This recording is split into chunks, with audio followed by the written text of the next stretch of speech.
వినండి, what you visualise that you conceptualise, what you conceptualise you will analyse, what you analyse you will actualise, what you actualise you will habitualise, what you habitualise you are slave, you become addict to that. నువ్వు ఏది చూస్తావో దాని విషయంలో జాగ్రత్త, ఎందుకంటే అది నీ మనసులోకి వచ్చి కూర్చుంటుంది ఒక ఇమేజ్ లాగా. ఏది నీ మనసులోకి వచ్చి కూర్చుందో అది ఖాళీగా కూర్చోదట, మన ఆలోచనలు రేపుతూ ఉంటది.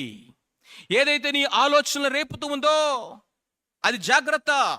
ఎందుకో తెలుసా, ఆచరణ ఎలా చేయాలో నీకు పద్ధతులు అవకాశాలు చూపిస్తూ ఉంటదంట. అది ఆ ఆచరణలోకి నిన్ను పురికొల్పడానికి lot of ways and means నీ కళ్ళ ముందుకు తీసుకొస్తా ఉంటది. Come on, this is a chance, come on, this is the time, come on, this is opportunity.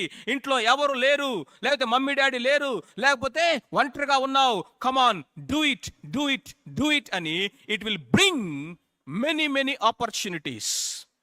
Analysation, ఆ అనలైజేషన్లో పడ్డావా, దానికి అవకాశం ఇచ్చావా, actualise, you will do the act. ఆ యాక్ట్లో నువ్వు కొనసాగావా, you will become addict to that. అనేకమైన వాటికి మనం ఎడిక్ట్ అయిపోతా ఉన్నాము. ఈ దినాల్లో మనం చూసినట్లయితే మన జీవితాలను శాసించేటటువంటి ఒక చిన్న వస్తువు ఏంటో తెలుసా, ఈ మొబైల్ ఫోన్. ఇది మన ఆలోచనలు శాసిస్తూ ఉంది, మన నిర్ణయాలను శాసిస్తూ ఉంది, మన స్కెడ్యూల్స్ని శాసిస్తూ ఉంది, మన ప్రయారిటీస్ని శాసిస్తూ ఉంది.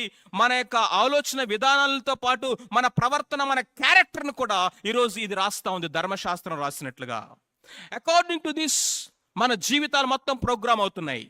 According to the small device మన ప్రవర్తన అంతా కూడా